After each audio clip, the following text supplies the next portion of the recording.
अब दिल्ली में जाकर शेख तकी ने तो मुस्तार दिया, सब मुसलमानों को इकट्ठा किया कि राजा काफिर बन गया है, ये हो गया है, और भाइयों देख लो तुम ही, फिर बात बिगड़ेगी।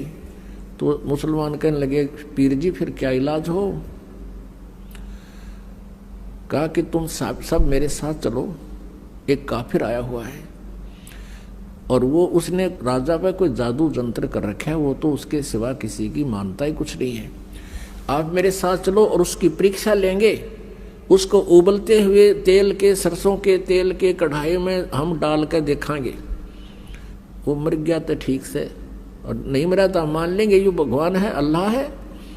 सब ने कहा ठीक है शेख तकी।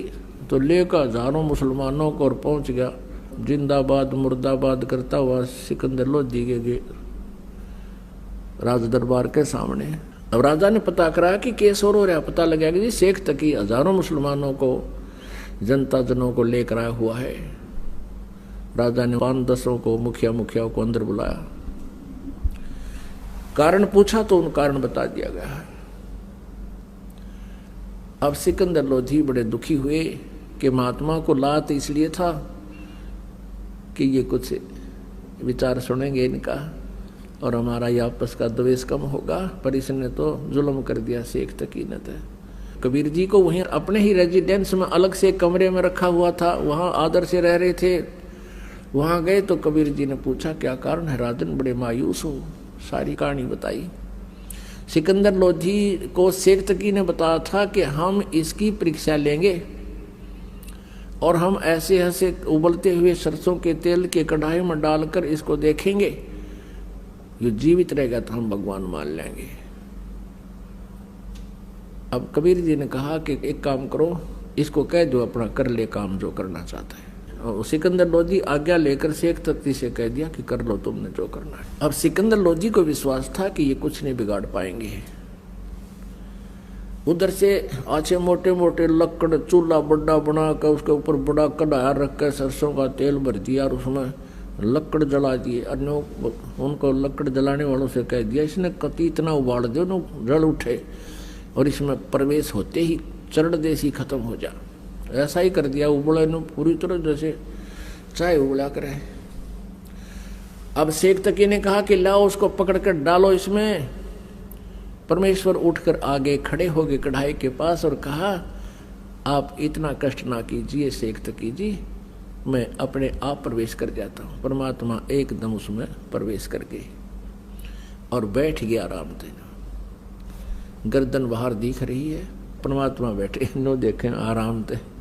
शेख तकी नो कहे कुछ भी ना होया।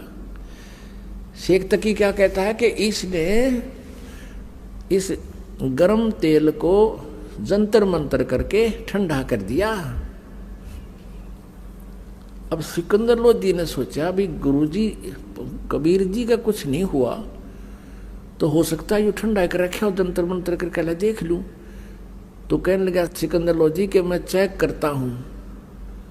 परमात्मा बोले राजा इसमें हाथ मत दिए कि दे नकम्मे गए कहने ते तू इसमें हाथ दे दे, तेरी उंगली नहीं पाऊंगी, इतना गर्म है यो। सिकंदर लोधी फिर भी नहीं माना कि कबीर जी बैठे मेरी उंगलियां के बिजली पड़ेगी। अगर नो करते करते उसने 2 उंगली अंदर डाल दी। जितनी उंगली तेल में गई थी डूबी थी उतनी कट के अलग होगी, इतनी पीड़ा होगी। सिकंदर लोधी बेहोश हो गए। तब परमेश्वर उस कढ़ाई तो बाहर आए, यूं मार दिया राजा नकम्या ने। अब क्या किया, वैद्य रहते थे साथ में डॉक्टर सिकंदर लोधी के, पानी के छींटे छाटे मारे, होश में तो एकदम आ गया। फिर पीड़ा इतनी थी वो फिर बेहोश हो गया। अब परमात्मा ने वो उंगली पकड़ के पूरी कर दी। वह उंगली कटी हुई भी ना रही और पीड़ा फिर रहनी कहाँ थी। फिर सिकंदर लोधी उठ गया। अब पुण्यात्माओं इस दृश्य को देखने के लिए वहां कई हजार दर्शक खड़े थे, मुसलमान और हिंदू। अब शेख तकी तो मान्या नहीं, पर उन हजारों की श्रद्धा परमात्मा के प्रति अटूट बन गई और सब ने कहा प्रभु आपने कमाल कर दिया, तो परमात्मा आए हो, हमें दीक्षा दे दो, हम आपकी शरण ग्रहण करना चाहते हैं। कई हजारों ने परमात्मा की दीक्षा ली। अब शेख तकी का फिर आग लागी, क्योंकि राज तजना सहज है सहज त्रिया का ने। ये मान बढ़ाई ईर्षा दुर्लभ तो जनाई।